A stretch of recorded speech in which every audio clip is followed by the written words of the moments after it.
Welcome to the Salmon Runs YouTube. Enjoy the video. You start by getting into the router interface from your phone. Open the ISB app or type the router IP into your mobile browser.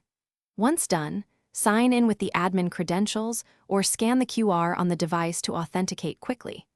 Make sure your phone stays connected to the same Wi-Fi network so settings apply to the right device.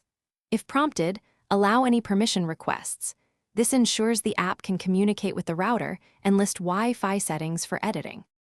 You now drill down into the wireless settings, tap Wireless or Wi-Fi from the router menu, then choose the specific SSID you want to update. Once selected, locate the password/passphrase field and tap to edit. You can toggle Show Password so you can verify each character as you type.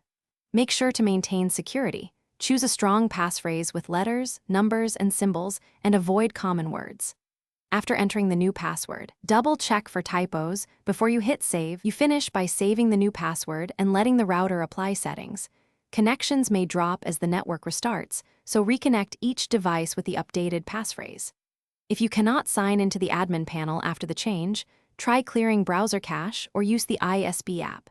As a last resort, press the router reset pin to restore factory defaults, but note this erases all custom settings.